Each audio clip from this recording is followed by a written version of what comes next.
Good afternoon and welcome to the last panel for day one. So I have the great pleasure to welcoming Amanda Turnbull, our moderator for this exciting panel discussion on integrating pure players in broadcasting. Amanda, over to you. Shana, thanks very much, and completely agree. This is a super exciting session. You definitely kept the best till last for this afternoon. So I'm going to make introductions to my panelists, who I'm sure for you guys listening in really don't need introductions, but just so that we do this properly and formally. We'll start in alphabetical order. We'll start with Ali Ahraj, who is really a real digital transformer and content strategist. He's got the best background I've seen all day. Actually, we love that background, Ali. Well done. He's currently head of creative digital content for NBC and Shahid, which is a role he's had since 2018. But he's been with NBC for over 12 years and formerly as editor-in-chief for their multi-platform networks. We're also joined today by Moon Baz, who's head of entertainment and partnerships at Facebook, a company that she joined in 2019 and actually relatively recently promoted to heading up entertainment, Moon. So that was in July, I think, of this year, wasn't it? So congratulations for that, really lovely. Moon started as a consultant actually at Booz and has worked very digitally at Diwani, also NBC in business planning and development, I think, and also as head of strategy at Supermama, which is a leading female and family portal. So again, very digitally native. And last but absolutely not least, Mr. Hossam Saleh, who is Chief Operating Officer at Egyptian Media Group, which is a role that he's held for the last 5 years. But obviously a veteran of the industry with over 30 years of wide-ranging TMT leadership roles in companies like Alcatel, Lucent, Cisco, and Sandvine. And as you're probably all aware, Egyptian Media Group is a huge company with about 43 different smaller companies inside it, all of whom report into Hossam.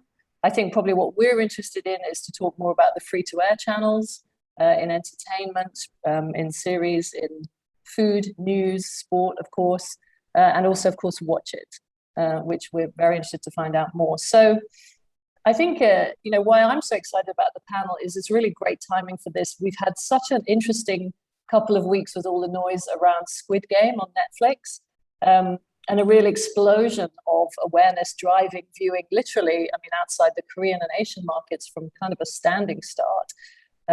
So it's a really good example of what they call organic fandom, and I'm sure we're going to come on to talk more about that, where the social aspect really kind of helps grow the show outside of what Netflix is doing itself. So with that sort of context in mind, let's start with a general question to all of you so that you can answer from your own perspectives.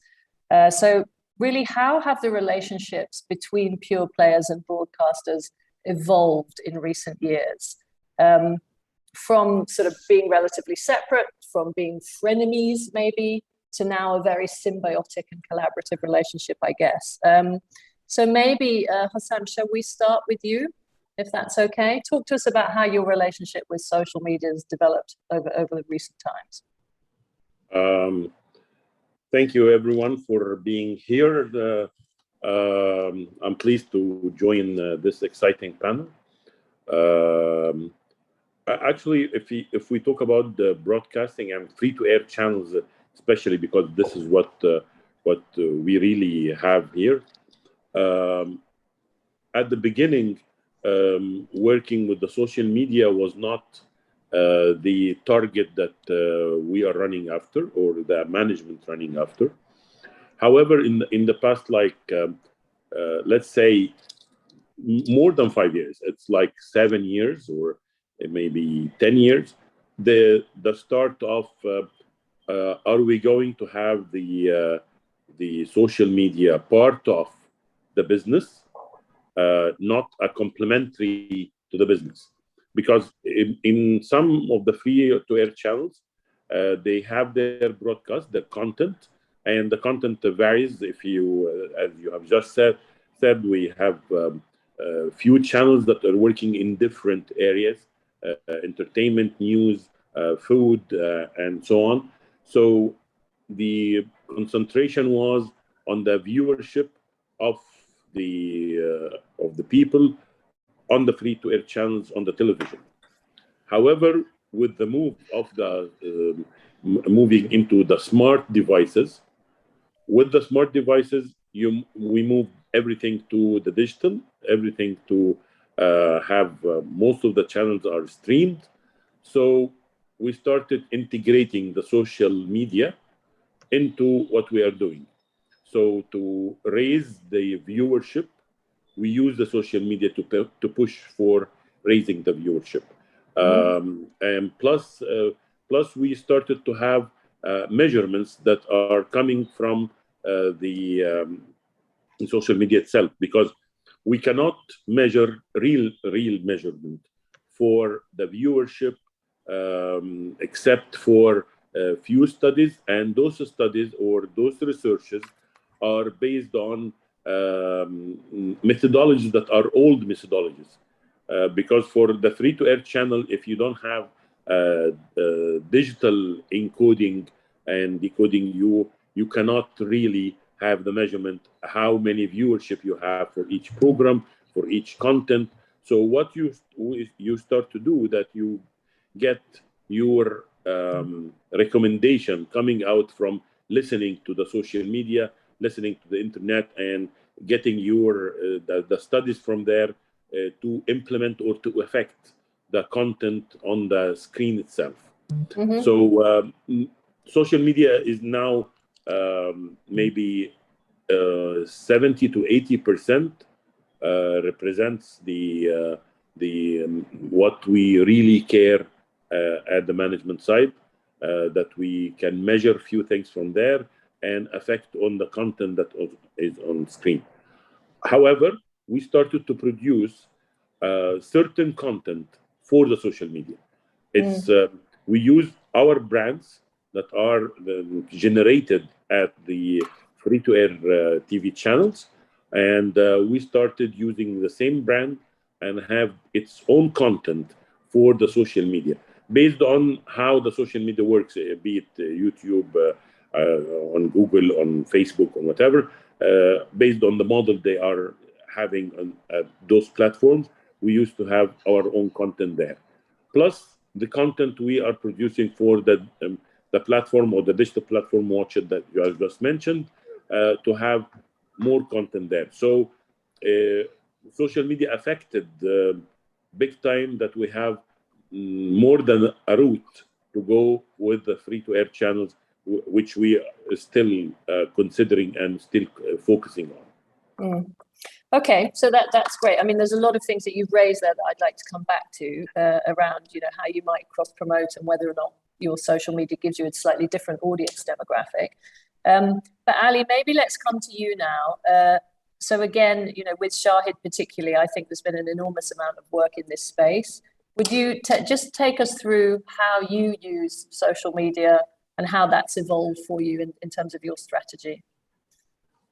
Yeah. First, hi, it's my pleasure to be in this panel. Okay, I would like to highlight the relationship, how it's involved as a linear TV with social media. From the beginning, some of the most influential conversation about television shows are happening via social media, like what happened within the first season of Arab Idol. In fact, Facebook or Twitter or Snapchat help TV involves behavior before, during, and after consuming TV programming. The relationship between TV and social media started from that point of changing behavior. Then the relationship evolved when social media platform partnered with broadcasters like NBC Group for high quality entertainment content of short form duration. This strategic partnership is a win-win situation for both parties. While we are expanding our OTT platforms, we will be happy to use social media platforms to promote our shows.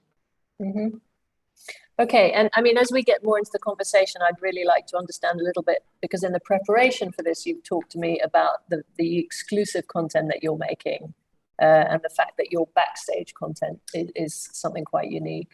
So we'll come on to that in a second. Moon, okay, so summarize it for us, if you will. In terms of, I mean, obviously you have a slightly different perspective, but how do you see that relationship evolving? So basically what we see in MENA is a growing demand for viewers to have this on-demand online videos. And this has been fueled by broadcasters similar to Egyptian media and NBC, but also by the emergence of new OTT players. This could be Shahid, it could be Watch It, and other OTT players that have emerged. So these players altogether are offering higher quality and higher quantity of videos.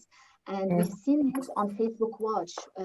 Currently, we have more than 1.25 billion users visiting Watch. So it's less of an individual watching experience, more of a participatory experience. So people want to engage with this content. They want to start the conversation. It's very similar to what you said about the new series Squid Game. People are going to Netflix to watch it, but people are talking about it on social media. And this is where we come.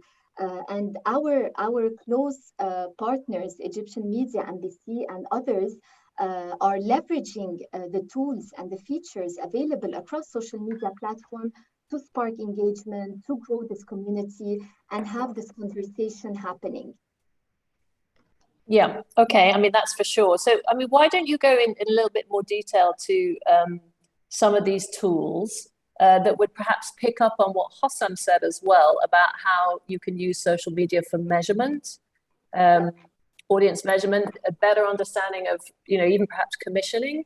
But also, of course, I've got to ask you this question from my point of view, you know, how you monetize as well. So how you work with your partners in that space. So three areas for you to address. 3 areas. I think I won't forget one.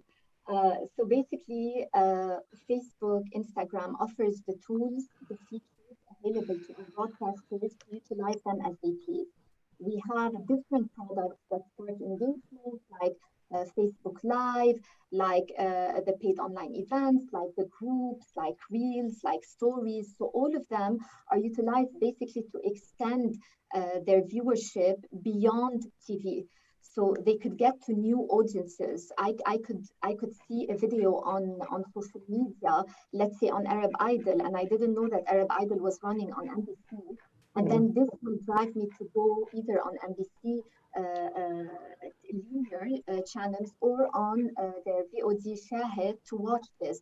So it could either grow their audience, or it could also attract users that are there to stay on social media. I can be a follower of, let's say, the National, but I don't go to the National website, but I'll be a follower on Facebook and get my news through Facebook. So it's a mix of having a base of the audience and users that are there. And at the same time, you are growing your audience. We've seen it. We have successful case studies where indirectly linear TV viewing is getting higher viewership fueled by the spark and the conversation running on Facebook and Instagram. At the same time, you can now leverage Facebook and Instagram to have an additional revenue stream. So you have the backlog of the catalog of content. You can publish these videos on Facebook to spark the conversation, the engagement, and at the same time enable in-stream ads. So you will have an additional revenue stream coming from this platform. Mm-hmm. Yeah, yes, indeed. Just I want to highlight something. Please. Indeed, that we acquire a new audience through social media, and we drive them to our linear channels. For example, last month we achieved around 8.8 billion views. This recorded number means massive awareness about our TV content offering in Ramadan, and we drove a lot of new segments of audience to our TV content offering. In addition, and this, we have achieved around 4.2 billion views on Snapchat in 1 month in Ramadan. And you know, it's a platform for youth audience, especially in KSA. And you can summarize this billion of views into one fact. It's our TV content is attractive for youth. So Ali, do you want to talk a little bit more? Because I found it fascinating when we were preparing that you were talking about your horizontal and vertical strategies around the content creation for social. Can you share more about that? Yeah, usually we have customized content plan for each title. For original, for example, okay, first we utilize all social media features, okay, based on best practices. So, for example, if we have an original, but we come up with a specific content plan based on all features available in social media. So we customized, for example, tailored-made teasers, in-character scripted interview. We dramatize the teasing. We dramatize the countdown. So the idea of vertical and horizontal, this is across all industry group.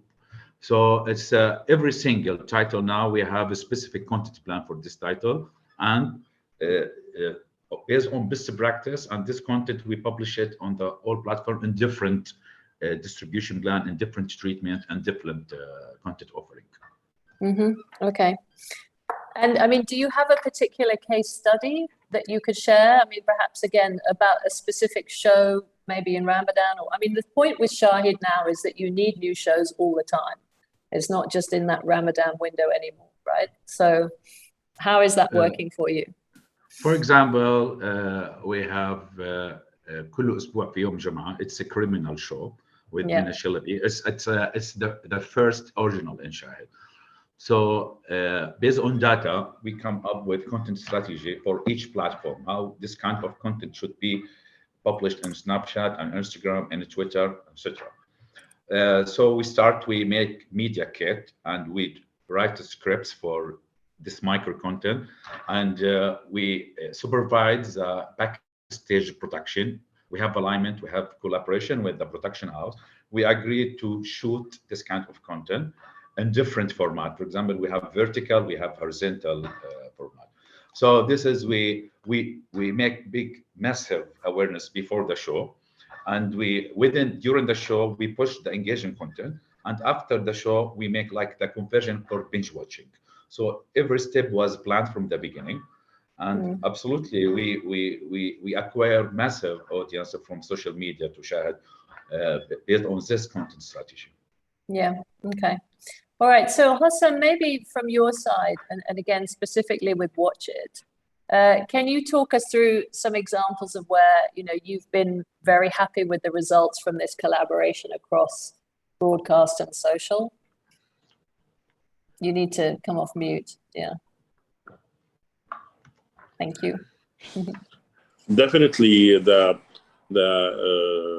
trio of the linear TV, social media, and the platform Watch It is a relation that you have to care all the time. So if you have a new series coming in, like the example you said in Ramadan, most of the series in Ramadan you watch it first on the linear TV, and like after a few minutes it starts on the platform, and you have the social media at the other end that you want on the social media to grab the attention, to bring people in, and they start watching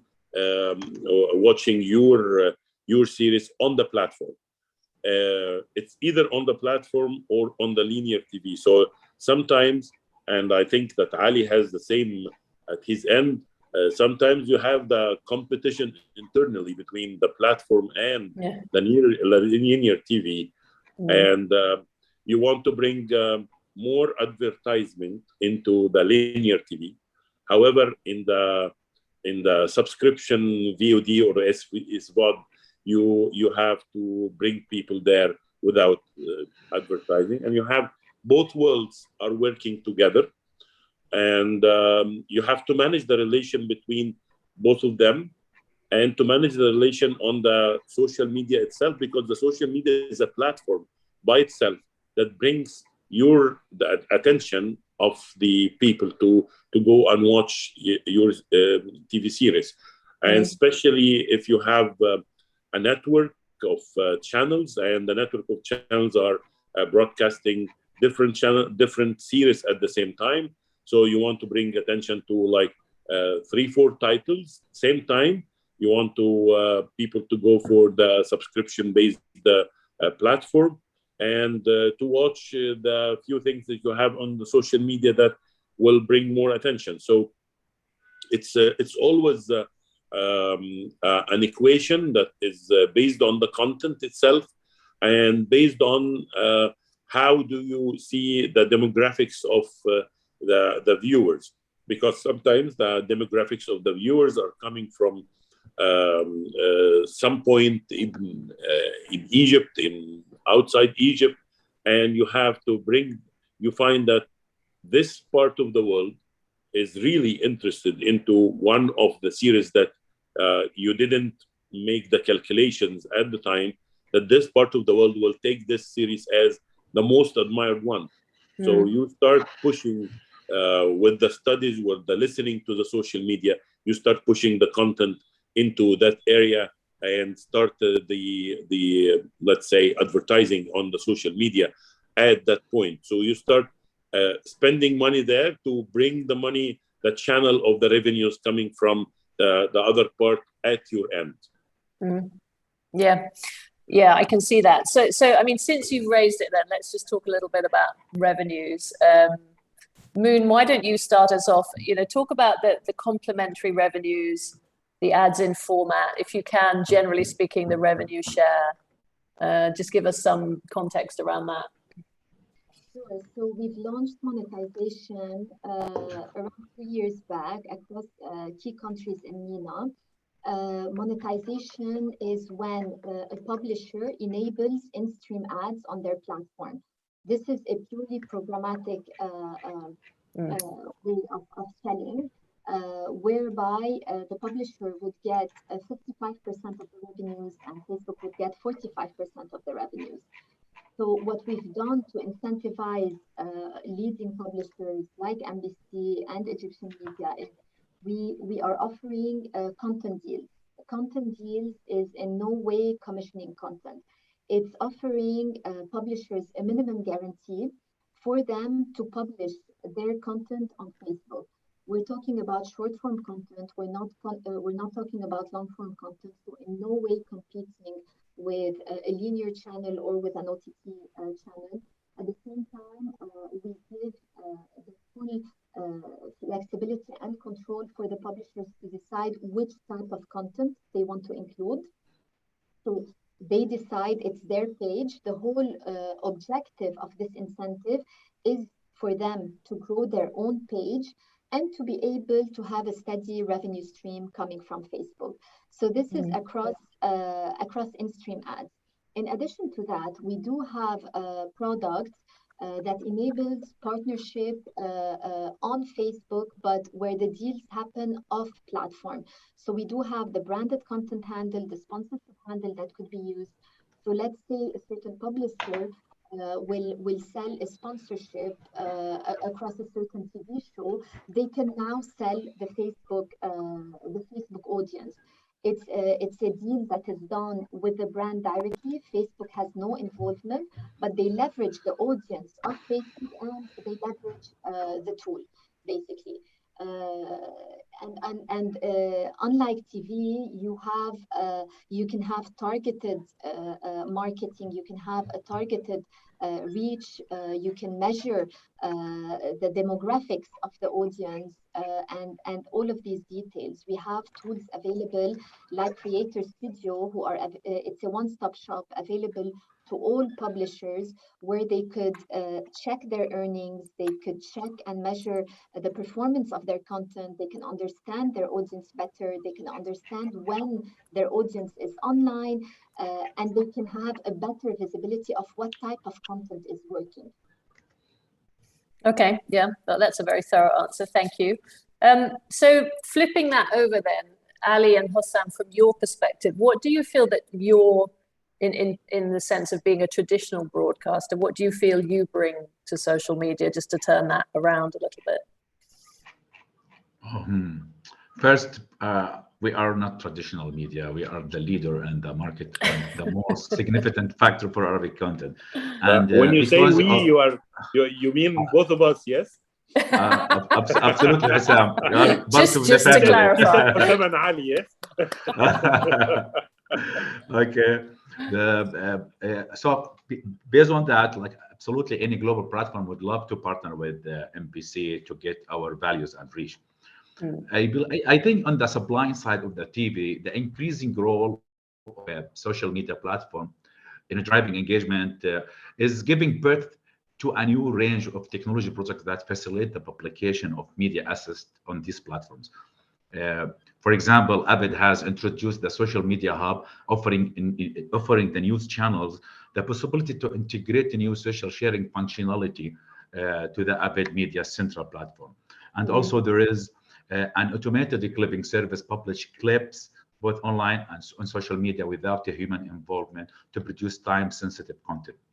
I mean, all this technology has evolved from broadcasting needs to serve their audience based on social media platform. Yeah, of course, besides the original short content that we push on the social media platform, it increased the awareness and engagement for our TV content offering, and it increased the social media platform value when landed on their feed high quality short content.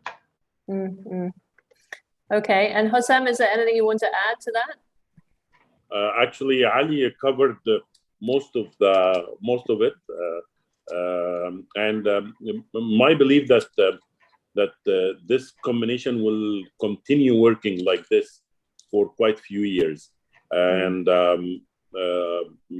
I see it as all the leaders in the market in the region all are working on the same, almost the same strategy regarding handling the linear TV. Excuse me, Ali, it's a linear TV, and and the social media and the platforms.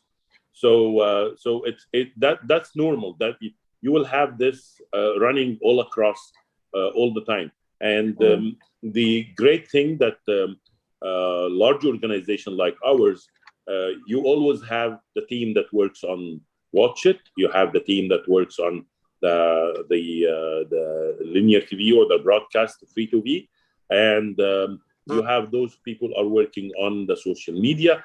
All of them are collaborating together inside the organization. However, every one of them is caring about raising their potential work for the future, raising their effect into the organization.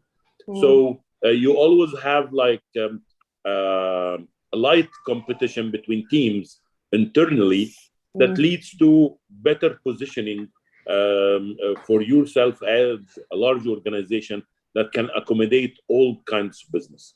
Yeah, always a bit of creative tension internally in terms of how these channels are used. I mean, and also I guess that's one of the issues with legacy broadcasting moving into the sort of SVOD space. May I ask you, just to shift the emphasis a little bit, do you use social media for your customer relations? So we talked already about, how you're using it for content promotion, and we can see how that works on both sides, so everybody wins from that.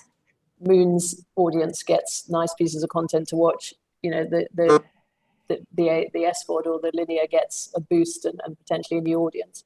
But are you using socials to manage the customer relationship in an SVOD sense around, retention and handling customer complaints and things like that? Talk a little bit about us from that perspective, if you're able to. Maybe Hossam, you start.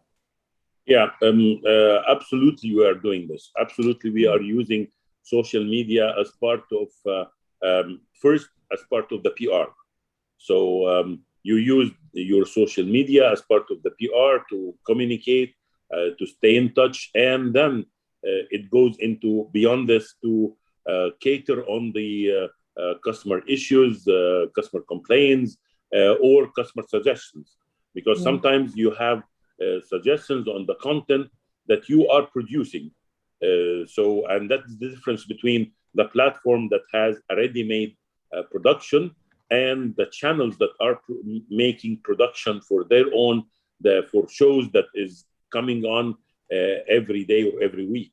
So you can change things in the production to suit what the customers are asking for. Maybe they are asking for a different direction, for another part of the show to be changed or things like this, we listen to them, we communicate, and then we take the decision. So definitely we use social media as a platform for communication. Yeah, even for MBC, social media isn't just a valuable tool for awareness. It's also a critical channel for communication. The combination of TV and social media ensure once the audience are aware of a show or a brand, they have a place to go to start a conversation, rounding out the audience experience on TV.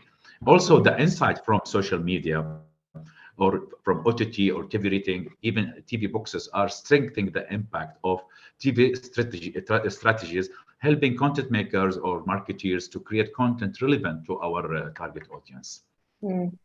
And have you done that specifically with any of your originals? Because I know that Shahid is really ramping up on the original side, yeah, from like 12 last year, I think, to 25 this year. So have any of those in the commissioning process, has anybody looked at, tested?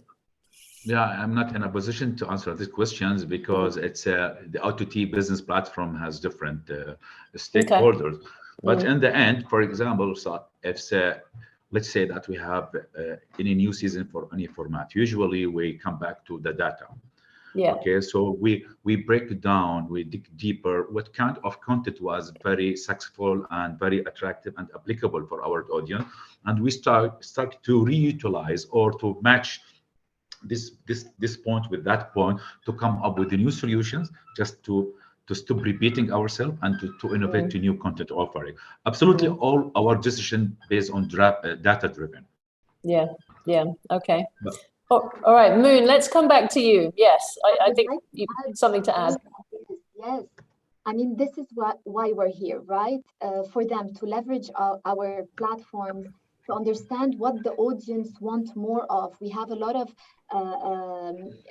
partners who actually get ideas for their next show, for their next topic out of social media. At the same time, and going back to the commissioning point, we have partners like TVision, where while they were commissioning their next season of Saturday Night Live, for example, they had a lot of behind the scenes that they've put on, that they've published on social media, and they've got amazing engagement and viewership. So we're there also for the content that doesn't go on linear TV, the behind the scenes, the library catalog, all of that. It really works on social media. And it sparks these conversations and this engagement around a specific show, basically. To go back also to how publishers have leveraged social media, and to give a specific example, during Ramadan, what we did with MBC is we worked on this dual screen experience. And while the Ramadan series was airing on TV, we went simultaneously live on Facebook with MBC, where the actor or the actress of this Ramadan series was there watching with the audience, commenting with the audience on the specific series, taking questions from the audience. And this is where you see that even for the audience that is on TV, they are using their mobiles in parallel. So driving this conversation helps grow the viewership of and the engagement of a certain series or show. And at the same time, it's a tool for discoverability. So if I wasn't aware of this show and I came across these lives and the engagement on the live, I will go to their OTT channels or to their linear channels to watch this show. Yeah, no, absolutely. I think we're all certainly in agreement with you on this idea of different demographics being captured on Snap being slightly different from Insta, being slightly different again from Facebook, with very different sort of demographics around each. Okay, so look, I'm conscious of time. We've got about 10 minutes left. And I'm deeply disappointed to say that there are no questions coming from the audience yet. So come on, audience, you've got some great panelists here. Let's have some good questions. I know you're tired at the end of the day, but take advantage of all this fabulous talent that you've got sitting in front of you. In the meantime, Moon, did you have anything? Let's talk a little bit about innovations in this market, because it's obviously such a hot area. So maybe let's sort of throw the conversation forward a bit and talk to me, or each of you perhaps, about where you're going with this relationship and how you'd like to do things differently going forward. Yeah, sure. I mean, our products always evolve with the audience and following what the audience needs and wants. So we've seen that video has been the primary platform or interface that people, users are dealing with Facebook. More than half of the time spent on across Facebook and Instagram is on video. At the same time, while Watch is very small and growing platform, we see an increase in the shorter form videos, most notably Reels on Instagram and very soon on Facebook. At the same time, we did launch a set of new products. We launched our paid online events. This was done at the beginning of the summer. It was rolled out in the Middle East. For example, we've seen in September the heavyweight champion Anthony Joshua. He streamed his fight against Sandler. We've seen also paid online events happening around cooking classes, around a certain theater. So this has gained momentum, and it's again ties up to an additional revenue stream. Something else we're also very excited about is podcasts. They were launched by the end of September. So now you can have your own podcast on Facebook, and we're highly anticipating the launch of the live audio rooms. This has been in testing in the US. It's going to be rolled out very soon to a region, and it's a way to discover, listen, and join live conversations with public figures, with subject matter experts. So definitely watch this space. A lot of new products are coming soon.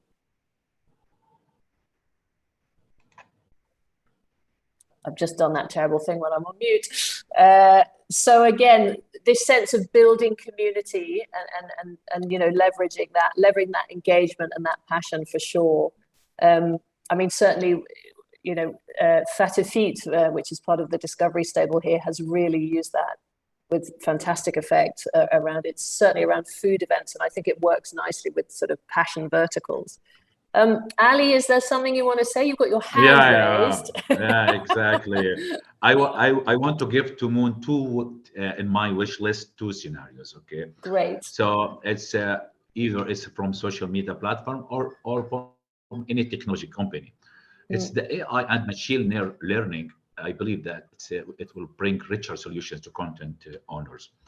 AI unlocks video intelligence by automatically extracting metadata from video and audio files, such as spoken words, written text, faces, speakers, celebrities, emotions, topics, brands, drama location, okay, even from scenes. Augmented metadata captured by AI can enable completely a new personalized viewing experience. Then the broadcasters can build theme-based content channels that appear as a linear channels. So all of us know that machine learning technologies such as speech-to-text, keywords extraction, objective, and action identification could provide level of information and personalization that would have been impossible without advanced technology. So hopefully one day Facebook to give to their clients in the region access how to utilize this machine learning. Yeah, definitely. To add to that, I mean, our platform works on a certain algorithm. It personalized the experience. Facebook Watch and the newsfeed is a personalized experience. It's based on my history or my previous watching behavior. It's based on what my friends have been watching, what my friends have been sharing, what my circle is engaging with. So there's definitely this going on in the background. A lot of videos recommended or types of content recommended to social media, Facebook and Instagram users is based on this. Yeah. Okay. I mean, that's a fantastically sort of future-looking conversation. Thank you for that. We actually have a question here, so I'm going to bring it back rather clumsily. I'm going to bring it back into the here and now. and again, this is a question for Hossam. You mentioned, this is a question from the audience here, Hossam, you mentioned in the absence of people metering tools, that your group now relies on social media listening tools to evaluate viewership. So the question is this data used to sell ads across your platforms? What do you mean by this? Well, I think that the question is, in the absence of... let's be careful what I say. Okay, never mind about the absence. Let's talk about what's happening. So the social media listening tools, right? So it gives you a better understanding of your audience. Do you monetize that information in any sense? No, actually we pay money to get this information. We do not monetize it. Actually, we do pay for listening tools on the social media, or listening algorithms that my colleagues are doing most of the time to get the data. Those data are essential for us, because we need metering somehow to judge. It's not to monetize from the tools that we are using to know how people are acting, or the behavior on the internet, or the behavior towards the content. But I'm assuming that a review of social media helps you understand your viewers better. It sort of paints a better picture of them, right? It's not just, it's reviewing means that we know more about the market itself. Because in this review, I will have Ali's data as well. So because I review the whole thing. So I have the data for, it's a listening tool on the social media. Actually, I'm not listening to my content alone. Because I'm not alone in the market. So I listen to everything, and whatever I have, I start to work on. Yeah, okay. All right, so Shan is telling me we've got 3 minutes. Would say so, final thoughts, Moon, tell me. Yeah, very, very quickly on that point per se. So across Facebook and Instagram, as I said, we have Creator Studio, which is the one-stop shop for everything, including data measurement. We also offer our strategic partners access to CrowdTangle, which is an aggregation of the publicly available information to understand what is trending, what topics are trending, what others are doing, all based on publicly available information. So these are part of the tools we offer to our partners. And I think eventually, as well, talking about embassy and Egyptian media and monetizing their content on Facebook and on Facebook per se is happening. And they have access to their measurements, they have access to all the data. So yeah, this is happening on our platforms. Yeah, okay. So Ali, on your side, any final thoughts you'd like to leave us with in conclusion? Yeah, it's I think from my personal opinion, in the future, maybe the broadcasters in the future will acquire a native technology company to innovate in new media solutions. The traditional broadcaster, as you call it, okay, they could transfer to a new technology, transmission technology called ATSC 3.0. This technology makes the functionality of a new broadcasting similar to OTT services, which means that traditional TV broadcasting can be converted into the future of an interactive and personalization targeted content, which means providing customers with many tools such as invite your friend to watch. Audience will create interactive content around while they are watching on TV. Even the audience will involve in real-time online shopping for product placement while watching drama or TV shows. And finally, absolutely, it's interactive TV commercial, and the audience will engage in real time and respond to any call to action on conversion. This is hopefully, this is from my opinion, this is the future as an innovation from the broadcaster side. Yeah, and with the help of social, yeah, I mean, I love that. That's a whole nother panel discussion in itself, isn't it? Around more interaction, different ways to monetize, higher levels of personalization. Hossam, final minute actually to you. Do you have some sort of concluding thoughts? I would go to support what Ali just said about the ATS model and having the what you call the one-stop source for the broadcast. And we're gonna disrupt social media. You heard it here first, people. Yeah, the world is evolving and technology is evolving, and no one stays in his or her shoes everywhere. Fantastic. Okay, well that's it. Thank you for having me here, and thanks for everyone that shared their thoughts. I've learned a lot from this session, and I really wish that our followers have learned something. I hope so. Yeah. So Ali, Moon, Hossein, thank you very much for your time and for sharing your thoughts. Thank you all. Back to you, Shana. Thank you. Thank you, Amanda. Moon, Hossein, and Ali, once again, thank you for the time, and thank you for all of you following all our interesting session today. And please stay tuned as we're back tomorrow at 9:25 a.m. UAE time with some exciting new panel discussion. Thank you again, and bye for now. Thank you. Bye.